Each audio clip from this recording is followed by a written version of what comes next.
जय श्री राम, जय श्री कृष्ण। मेरा नाम तरुण उपाध्याय है और आज मैं बात करने जा रहा हूँ एक फिल्म जिसका नाम है द कश्मीर फाइल। वो फिल्म मैं कल देख के आया हूँ। जो फिल्म रिलीज़ ना हो इसके लिए कोर्ट में पीआईएल दाखिल की गई थी, जिसको कोर्ट ने रिजेक्ट कर दिया। कुछ बातें ऐसी भी मिली कि उसके प्रमोशन के लिए कपिल शर्मा, जिन्होंने कॉमेडी शो में इस फिल्म को प्रमोट करने के लिए मना कर दिया। ऐसे विरोध के बीच में ये पिक्चर रिलीज हुई 11 मार्च को, यानी कल।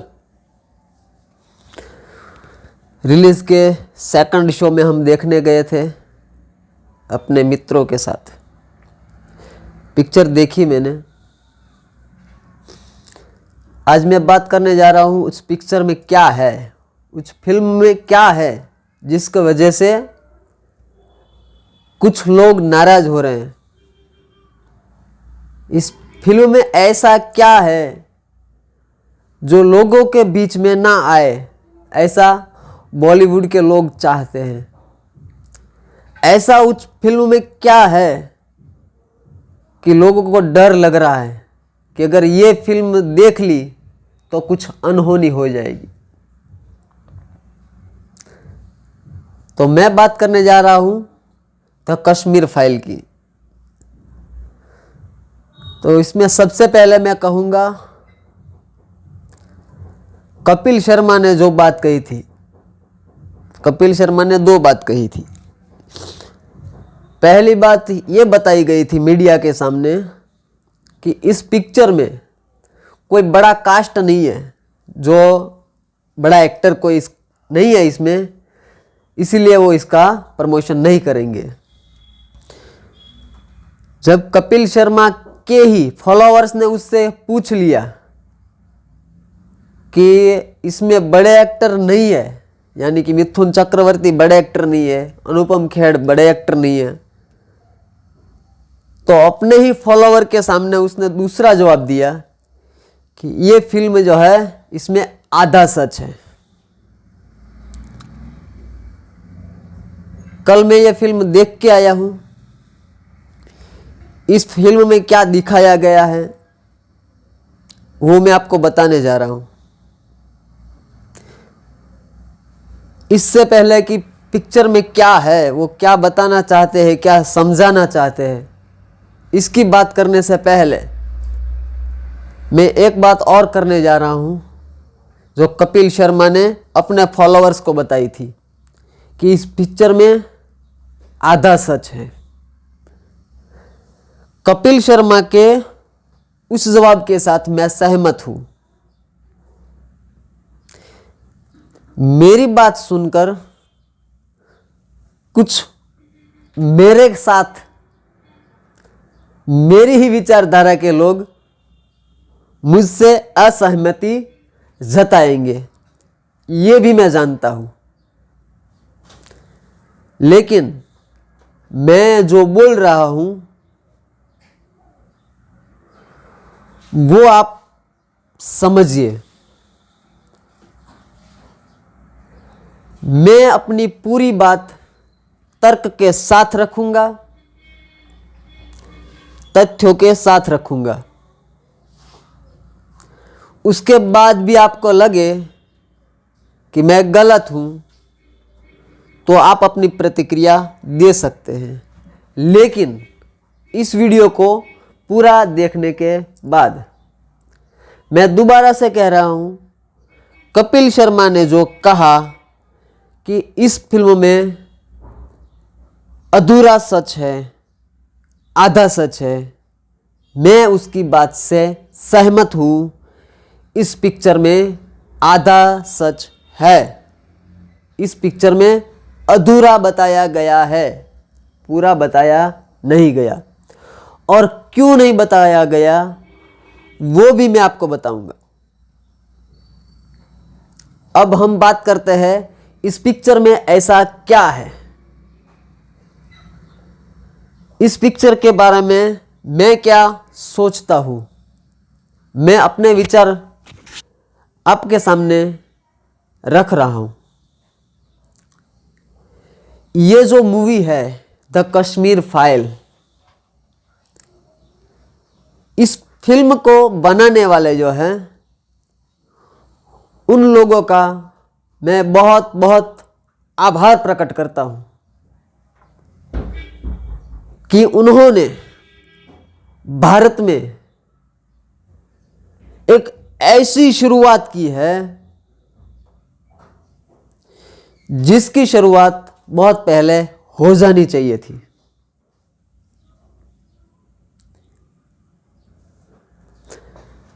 इस पिक्चर में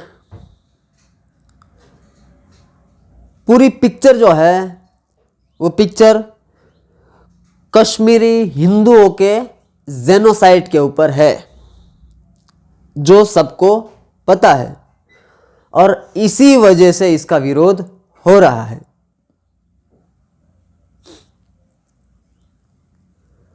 लेकिन इस पिक्चर के अंदर जो दिखाया गया वो देखने के बाद आपके लिए एक प्रश्न छोड़ जाएगा ये पूरा फिल्म कि क्या ये भारत भूमि, जो सनातन संस्कृति, इस भारत भूमि का अस्तित्व है,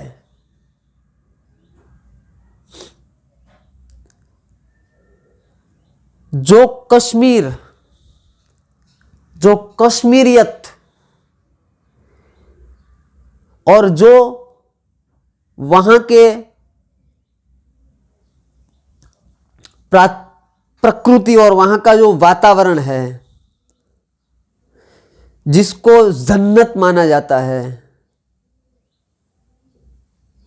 जो कश्मीर ऋषि कश्यप के नाम से है, उस कश्मीर से 5 लाख कश्मीरी हिंदुओं को मार के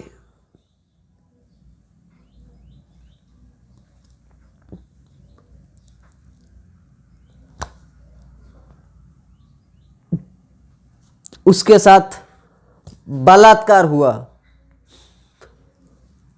छोटे छोटे बच्चों को मार दिया गया, वहां जो जेनोसाइड हुआ, शायद भारत में ऐसा जेनोसाइड ना तो पहले कभी हुआ है, शायद ना ही आगे कभी होगा। मैं ऐसा क्यों कह रहा हूं? क्योंकि भारत में जेनोसाइड हुआ ऐसा अगर सुनने को मिलता है तो कोई नई बात तो है नहीं। लेकिन कश्मीर में जो हुआ वो जेनोसाइड सिर्फ एक धार्मिक कट्टरता से नहीं था, कोई आतंकवाद से नहीं था, उसको पूरी शह मिल रही थी, पनाह मिल रही थी राजनीति की। राजनीतिक कुर्सी पर बैठने वाले बड़े बड़े राजनेताओं की शह में यह हो रहा था। 5 लाख हिंदुओं को कश्मीर से मार के काट के भगा दिया गया और इस बात को बस कुछ लोगों तक ही पहुंचाने तक सीमित हो गए। ना तो कभी मीडिया ने उतना हो हल्ला मचाया, ना कभी इंटरनेशनल मीडिया ने कोई हो हल्ला मचाया, ना ही भारत के सुप्रीम कोर्ट ने हो हल्ला मचाया, ना ही भारत के सुप्रीम कोर्ट ने स्वमोटो इसका संज्ञान लिया।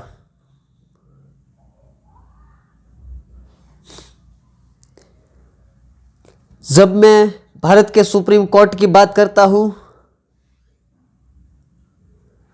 तो हो सकता है लोग कहे कि मैं सुप्रीम कोर्ट की अवमानना कर रहा हूं, पर यह सच नहीं है। क्योंकि जब कृषि कानून का आंदोलन चला तो सुप्रीम कोर्ट ने स्वमोटो इसका संज्ञान लिया। जब शाहीन बाग हुआ तो सुप्रीम कोर्ट ने इसका स्वमोटो संज्ञान लिया।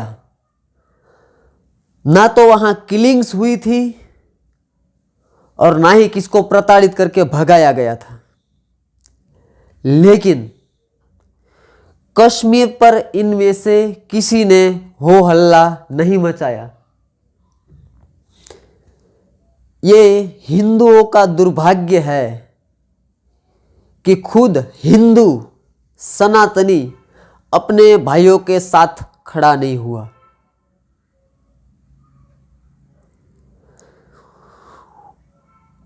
आप अगर कश्मीर फाइल मूवी देखते हैं तो ये फिल्म आज की जो लोगों की सोच है वो सोच को आपके सामने खड़ा करती है। क्या सच में आप जो देख रहे हैं, आप जो सुन रहे हैं, वो सच है? ऐसा प्रश्न खड़ा करती है ये फिल्म। ये भी पता है मुझे कि इस फिल्म को देखने के लिए कुछ ही लोग जाएंगे। वो कुछ लोगों की श्रेणी में दो ही प्रकार के लोग हैं। एक वो लोग हैं जो अपने आप को राष्ट्रवादी समझते हैं, दूसरे वो लोग होंगे जो अपने आप को हिंदूवादी समझते हैं। लेकिन ये फिल्म उन दोनों के लिए नहीं है। जी हां, मैं वही बोल रहा हूं जो आप सुन रहे हैं। यह फिल्म राष्ट्रवादी के लिए नहीं है। यह फिल्म हिंदूवादी के लिए नहीं है। क्यों नहीं है? क्योंकि जो हिंदूवादी है वो इस बात को पहले से जानता है। वो पहले से ही इन सब षड्यंत्रों के बीच में इसका हल ढूंढ रहा है। दूसरा, ये राष्ट्रवादियों के लिए भी नहीं है, क्योंकि वो भी इन सब परिस्थितियों के बीच संघर्ष कर रहे हैं। लोगों को जागरूक करने का संघर्ष कर रहे हैं। एक बहुत बड़े षड्यंत्र के बीच, बहुत ही बड़े षड्यंत्र के बीच भारत और भारत के सनातनी फंसे हुए हैं। आप भरोसा करें या ना करें, यही सच है। जब आप ये फिल्म देखेंगे द कश्मीर फाइल, तो उसमें दिखाया गया है कि कश्मीर के अंदर जब ये सब कुछ चल रहा था तो इसकी पूरी जानकारी कश्मीर के प्रशासन को मिल रही थी। पल पल की जानकारी कश्मीर के प्रशासन को मिल रही थी और कश्मीर का प्रशासन खुद शायद यही चाहता था। अगर ऐसा नहीं होता तो वो जेनोसाइड नहीं होता। दूसरी बात, शायद उस दौर का भारत, शायद उस दौर की केंद्र सरकार आज के भारत, नए भारत की जो सरकार है उसकी तरह कड़े फैसले लेने में सक्षम नहीं थी। ये बात इस फिल्म में पूरी तरह से निर्वस्त्र की गई है, क्योंकि इस फिल्म में जो फिल्म के किरदार है मिथुन चक्रवर्ती, वो गृह मंत्री को कॉल करते हैं और कहते हैं कि हमें मदद चाहिए, जल्दी से जल्दी आप हमारी मदद करिए, यहाँ लोग मर रहे हैं। तो केंद्र का प्रशासन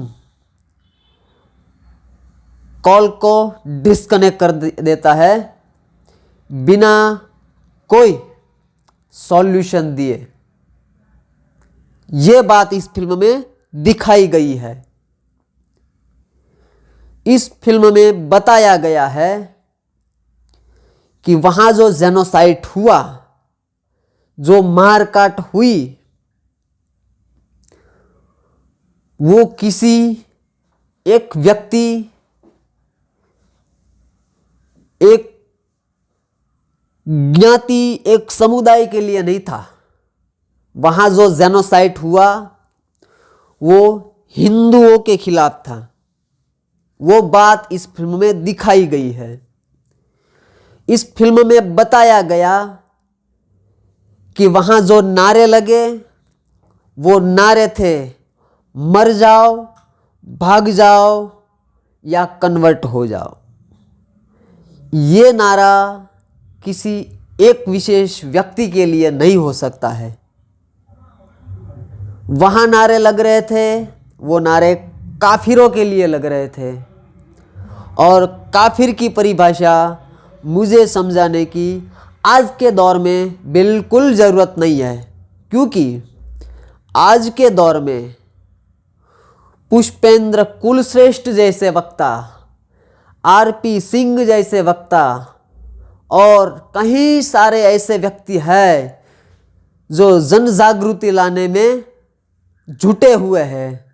उन्होंने इसकी परिभाषा और इसकी व्याख्या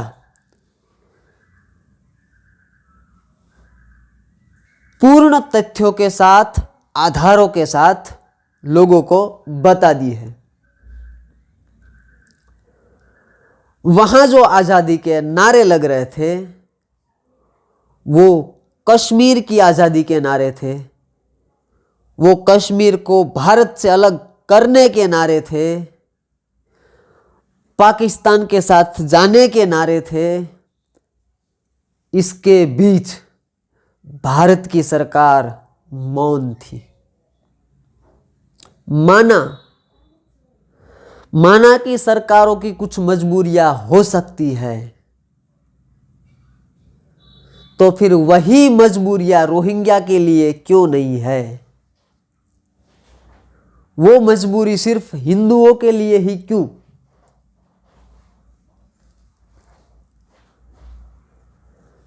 पुष्पेंद्र कुलश्रेष्ठ अपने वक्तव्य में कई बार बताते हैं कि कश्मीर में जो जेनोसाइड हुआ उसके लिए जब सुप्रीम कोर्ट में बात की गई कि उसको न्याय मिलना चाहिए,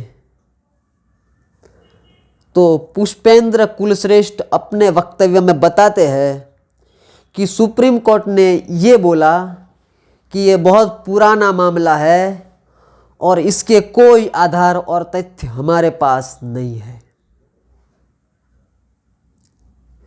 इसके साथ ही सोचने वाली बात ये भी है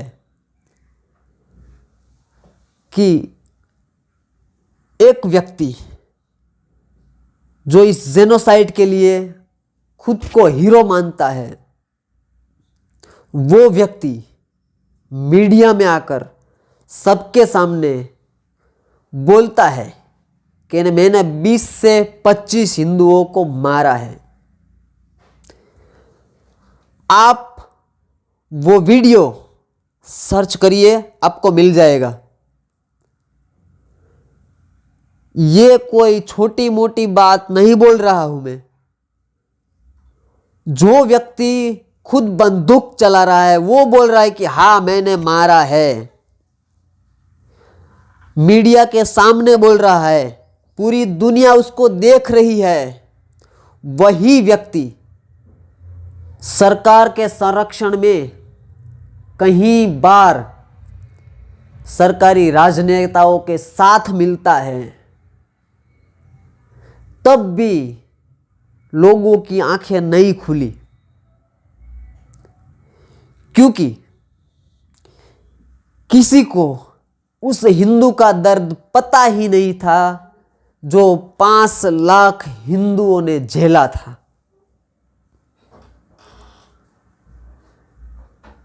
फिर से मैं वहीं पे जा रहा हूं।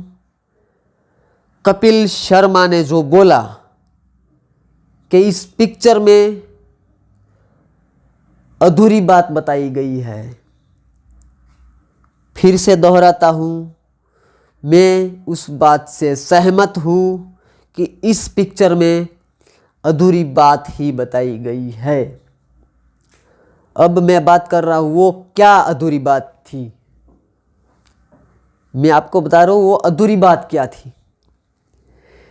इस पिक्चर में एक किरदार है, शायद आप सोशल मीडिया पे एक्टिव है तो आपको कश्मीर की एक कहानी अवश्य मिली होगी, जिस कहानी के किरदार होंगे गिरजा टिक्कू। हाँ, गिरजा टिक्कू।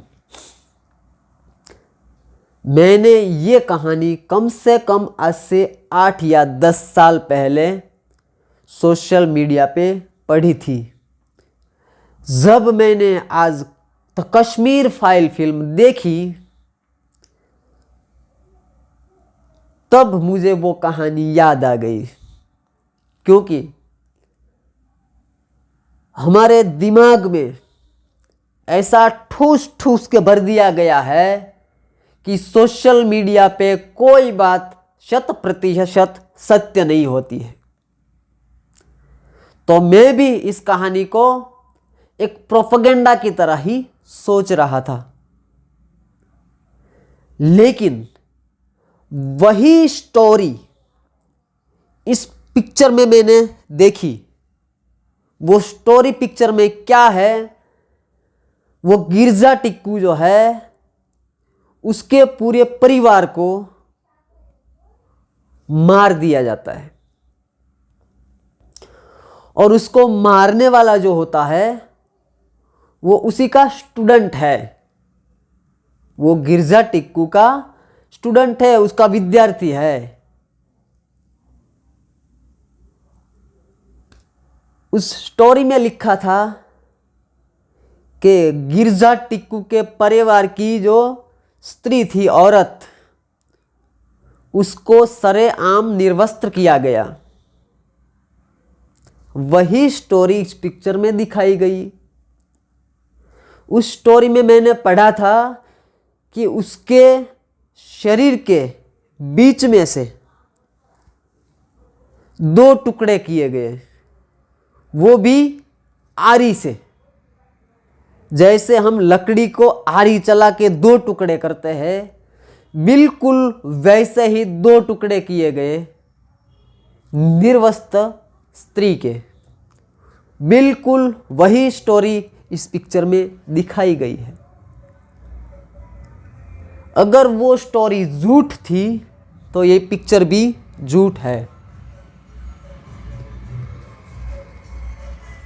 उस स्टोरी में मैंने पढ़ा था कि वो जो वहाँ के जेनोसाइड में लोग जिम्मेदार थे वो उसी एरिया के उसके अड़ोसी पड़ोसी लोग साथ में शामिल थे। इस पिक्चर में भी बिल्कुल वही दिखाया गया है कि वही लोग शामिल थे। उस स्टोरी में मैंने सुना था कि मस्जिदों से एक स्लोगन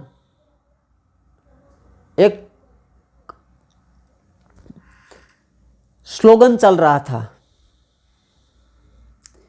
कि हमें आजाद कश्मीर चाहिए, हिंदू पंडितों के बिना, हिंदू औरतों के साथ। वही स्लोगन इस पिक्चर में दिखाए गए हैं। अगर वो स्टोरी झूठ थी तो ये स्टोरी भी झूठ है। अब मैं आता हूं कपिल शर्मा के बयान के साथ कि मैंने ऐसा क्यों कहा कि मैं कपिल शर्मा के बयान के साथ सहमत हूं। क्योंकि इस पिक्चर में जो स्टोरी है वो स्टोरी अधूरी है। मैं पूर्ण विश्वास के साथ कह रहा हूं ये स्टोरी अधूरी है, क्योंकि इसमें ना तो दिन प्रतिदिन की कोई प्रतिक्रिया दिखाई गई है, ना तो पूरे 5 लाख कश्मीरी को एक एक घर में क्या हुआ, एक एक व्यक्ति के साथ क्या हुआ, एक एक मोहल्ले में क्या हुआ वो दिखाया गया है। ना ही सारे कश्मीरी के साथ जो हुआ वो दिखाया गया है, उसका अंश मात्र लिया गया है। एक परिवार जो गिरजा टिक्कू है उनके साथ जो है, जो हुआ है वो दिखाया गया है। जो शायद कश्मीरी हिंदुओं के साथ हुआ उसका 10% या 20% या 25% ज़्यादा से ज़्यादा, इससे ज़्यादा इस फिल्म में भी नहीं दिखाया गया है। तो मैं यही कहूँगा कि इस पिक्चर में फिर भी अधूरा सच ही बताया गया है। यदि इस पिक्चर में पूरा सच बताया जाता तो क्या होता? तो ये पिक्चर सेंसर बोर्ड पास नहीं करता, शाहीन बाग जैसा और माहौल खड़ा हो जाता, यूएनओ के अंदर सिंपैथी ली जाती, मानवतावादी लोग जिसको कश्मीरी पंडितों का नरसंहार नहीं दिखा था वही लोग हो हल्ला मचाने लगते। शायद यही वजह रही होगी कि ये फिल्म चंद तथ्यों के साथ, चंद लोगों के साथ, चंद किरदारों के साथ 10-20% लोगों को दिखाते हुए, 10% आक्रामकता दिखाते हुए ये पिक्चर बनाई गई है, जो वाकई में अधूरी पिक्चर है। शायद इससे कहीं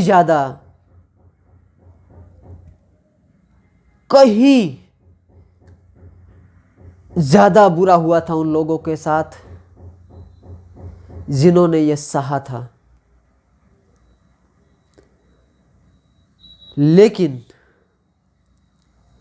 मैं बहुत बहुत धन्यवाद करता हूँ अग्निहोत्री का कि उन्होंने शायद हिम्मत दिखाई, और ये हिम्मत उन्होंने दूसरी बार दिखाई है। उन्होंने पहली बार एक ऐसी पिक्चर लेके आए थे जिसका नाम था ताशकंद फाइल, और ये दूसरी फिल्म लेके आए हैं कश्मीर फाइल। ये दोनों पिक्चरें ऐसी है जिसके अंदर कोई लाग लपेट नहीं है, कोई पॉलिशिंग नहीं हुई है। जो था वैसा ही शायद दिखाया गया है, 100% ऐसा ही हुआ होगा। ऐसा इस फिल्म को देखने के बाद मैं महसूस करता हूँ। शायद आप सबको भी ये फिल्म एक बार देखनी चाहिए। और जो लोग ये सोचते हैं कि भारत में एक प्रोपेगेंडा चल रहा है, जो हिंदूवादी राष्ट्रवादी भारत को तोड़ रहे हैं, वो एकदम सरासर झूठ है। और ये बात वो लोग फैला रहे थे जो ये कश्मीरियत, गंगा जमनी तहजीब और सेक्युलरिज्म, ऐसी बातों को मक्खन लगा के आपको पेश कर रहे हैं। वो लोग इस देश के लिए नासूर है, कैंसर है। वो लोग जो लोग ये देश में हिंदू को आतंकवादी साबित करने में लगे हुए हैं। और ये पिक्चर उन लोगों के मुंह पे तमाचा है। शायद इसीलिए इस पिक्चर की ज़्यादा से ज़्यादा लोग विरोध करने में लगे हुए हैं। बॉलीवुड माफिया इनके पीछे शायद इसीलिए पड़े हैं कि हम जो अच्छाई दिखाने की कोशिश करते हैं, हम जिस राष्ट्रवाद की गुणगान करते हैं, उनको ये फलीभूत करता है कि साला आतंकवाद और राष्ट्रवाद में बहुत बड़ा अंतर होता है। और वो अंतर आपको इस फिल्म में देखने को मिल रहा है। मैं आप सबसे यही अनुरोध करूंगा कि आप अगर हिंदूवादी अपने आप को मानते हैं तो भी आप इस फिल्म को देखें। अगर आपको लग रहा है आप राष्ट्रवादी हैं तो भी आप इस फिल्म को देखें। अगर आपको लग रहा है कि आप सेक्युलर हैं और आप भारत का उत्थान चाहते हैं, आप भारत का विकास चाहते हैं, तो भी आप इस फिल्म को अवश्य देखें। और यदि आपको ये लग रहा है कि इस फिल्म में एक विशेष समुदाय को टारगेट किया जा रहा है, तो भी आप इस फिल्म को अवश्य देखें। अगर ये फिल्म में कोई किरदार, कोई बिना तथ्य की बात होती तो ना तो इसको सेंसर बोर्ड पास करता और ना ही कोर्ट इसकी जो बैन करने के लिए अर्जी दी गई थी उसको रिजेक्ट करती। ये पूरी फिल्म तथ्यों के साथ, आधारों के साथ बनी हुई है। इसे भारत से बहुत लेना देना है। आपको ये फिल्म एक बार देखनी चाहिए। और अगर आप अपने आप को धर्मनिरपेक्ष मानते हैं तो निसंदेह आप सनातनी हिंदू हैं, क्योंकि उसके अलावा कोई अपने आप को धर्मनिरपेक्ष नहीं मानता है। ये मैंने स्पष्ट अपनी आंखों से देखा है। अगर आप अपने आप को धर्मनिरपेक्ष मानते हैं तो आप इस फिल्म को एक बार देखिए और उस हिंदुओं की पीड़ा को एक बार महसूस करिए। मैंने फिल्म कल देखी थी, दूसरा शो था, पहला दिन था, और फिर कल देखने जा रहा हूँ। पहला शो होगा, रविवार का शो है, और अपने परिवार के साथ जा रहा हूँ, अपने दोस्तों के साथ जा रहा हूँ। आप भी इस फिल्म को देखिए और उस हिंदू की पीड़ा को समझिए जो आज भी दर दर की ठोकरें खा रहे हैं अपने देश में, अपने मुल्क में, और हमारे वहाँ वो रोहिंग्या पल रहे हैं पूरे ऐशो और आराम से, जो विदेश से आकर यहाँ पे बहुत कुछ कर रहे हैं, देश का नुकसान भी कर रहे हैं, और उसकी अर्जियां भी हमारे कोर्ट सुन रहे हैं। जय हिंद, जय भारत, वंदे मातरम, भारत माता की जय, जय श्री राम, जय श्री कृष्ण।